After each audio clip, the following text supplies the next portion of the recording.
When the world ends, your bug-out bag isn't going to save you. Every survival guru has been selling this beautiful lie of the wilderness retreat, the cabin in the woods, the grand escape. But it's a lie that'll get you killed. Because here's the part they don't show you.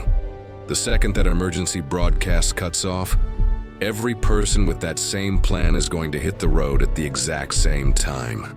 That highway becomes a 400-mile-long parking lot, a steel graveyard where supplies are stripped bare and desperation gets ugly. Your sanctuary in the middle of nowhere. It's not a sanctuary. It's the single most predictable place for thousands of other panicked people to go. When society takes a nosedive, your choice of shelter is what decides if you live or die. It's not about running far or fast. It's about seeing the opportunities everyone else is blind to. The real fortresses, the places that give you a fighting chance, are the ones 99% of the population will drive right past on their way to nowhere. They aren't hidden in the mountains. They're hiding in plain sight, right in the heart of the chaos you're supposed to be running from. In this video, we're pulling back the curtain on 3 common abandoned buildings that can turn into virtual fortresses, stocked with the very resources you need to ride out the storm. This isn't fantasy. This is about logic, seeing the infrastructure for what it can be, and having some tactical sense. This is how you make it. Our first fortress is the one you probably pass every day, the mid-rise office block. That 8, 10, or 12-story concrete tower with a dusty "for lease" sign in the window. Most people see an empty, useless building. They see cubicles and sad, dead ferns. You need to see it for what it is. A modern-day castle, a vertical fortress accidentally built for defense. When the crisis hits, the herd thinks horizontally. They flee outwards. That's a fatal mistake. The thinking survivor moves up. The genius of an office block is its built-in defensive design. So, let's break down the advantages. First, defensibility. Controlling who gets in is everything. The ground floor with its big glass windows, that's a death trap. You're not staying there. Your goal is the middle floors, say floors 4 through 8. High enough that no one's getting in from the street without serious gear, but not so high you're trapped if a fire starts below you. Think about entry points. A building this size usually has 1 or 2 main stairwells and the elevators. The elevators? They're dead as soon as the grid fails. That just leaves the stairwells. These are natural choke points, concrete, narrow, and easy to defend. A small, organized team can hold a stairwell against a much larger force because it neutralizes their numbers. You're not fighting a mob. You're fighting one person at a time on your turf. The construction is another massive plus. Commercial building codes are way stricter than residential. We're talking reinforced concrete and steel frame construction. These places are built to withstand stress. While the houses around it might burn, this concrete skeleton is likely to stand. Now, for the resources. This is where the office block gets really interesting. Water is life.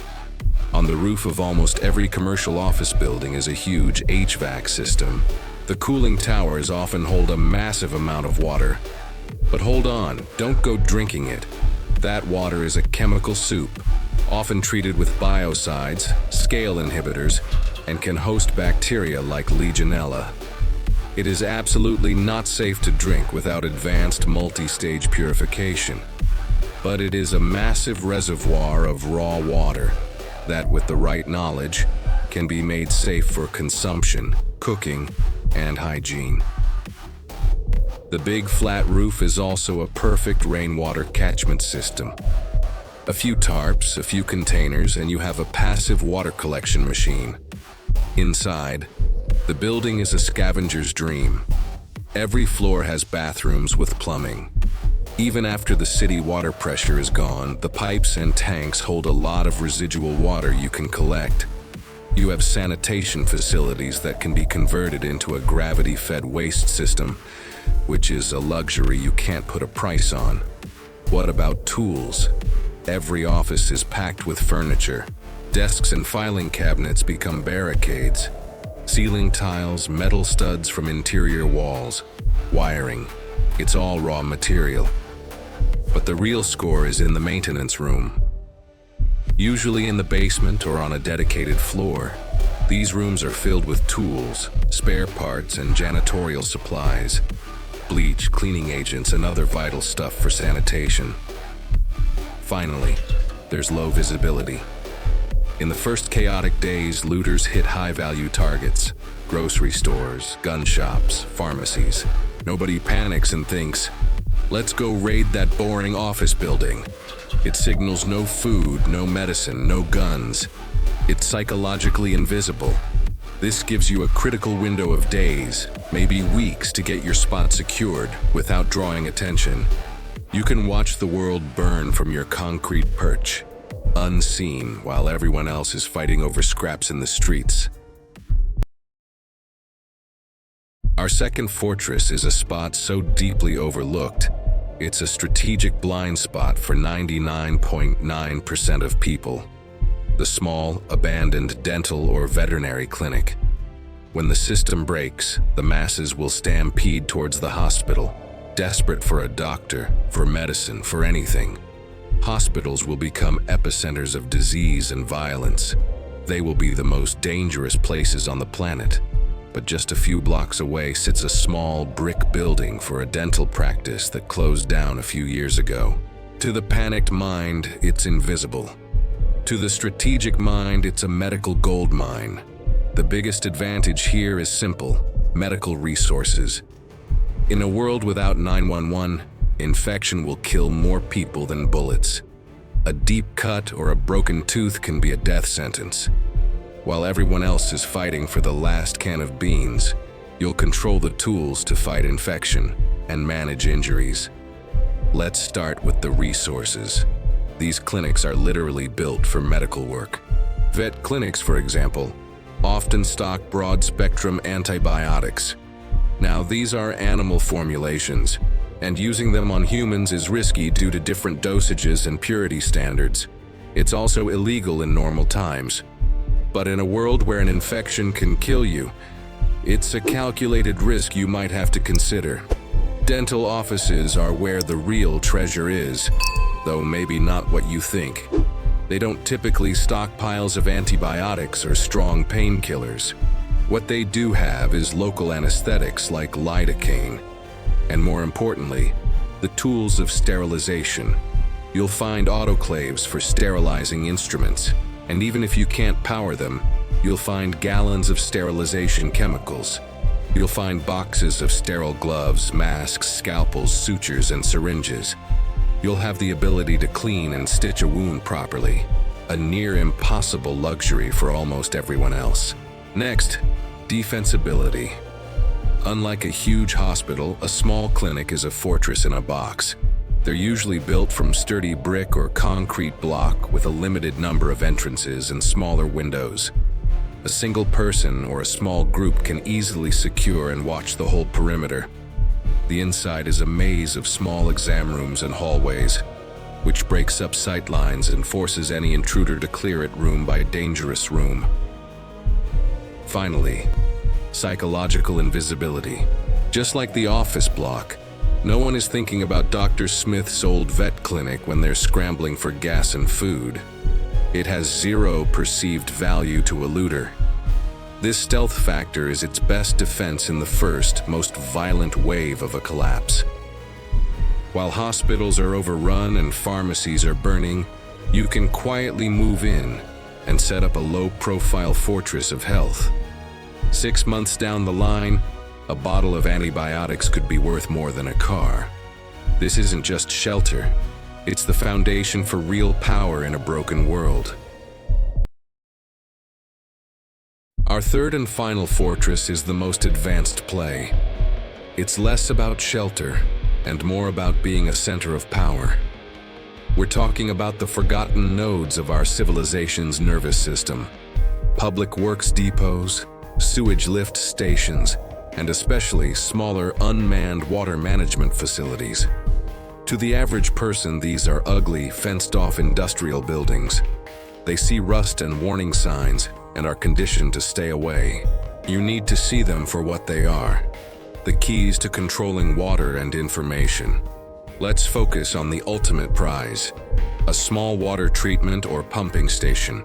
Major metro plants will be heavily guarded, but many areas have smaller, older, or satellite operations that might be decommissioned or less critical.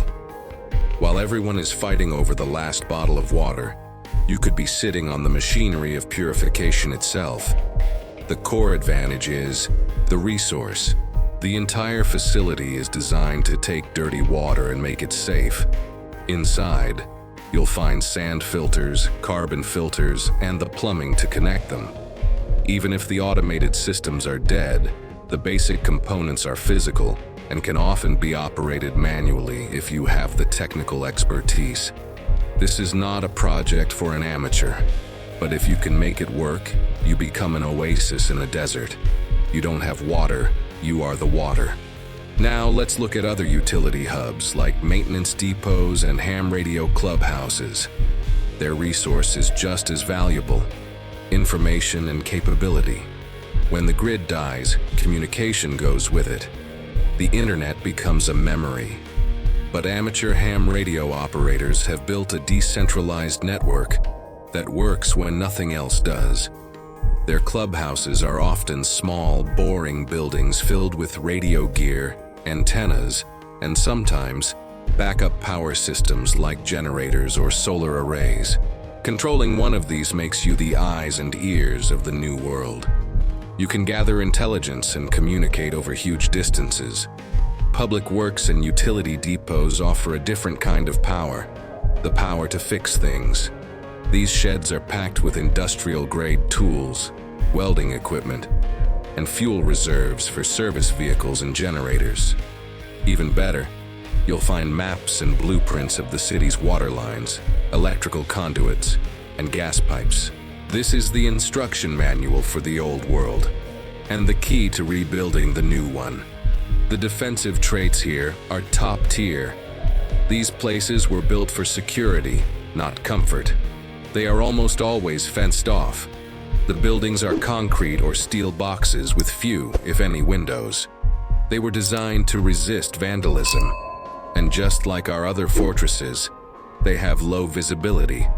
The industrial look and government warning signs are a powerful psychological deterrent. Taking over a utility hub is playing the long game.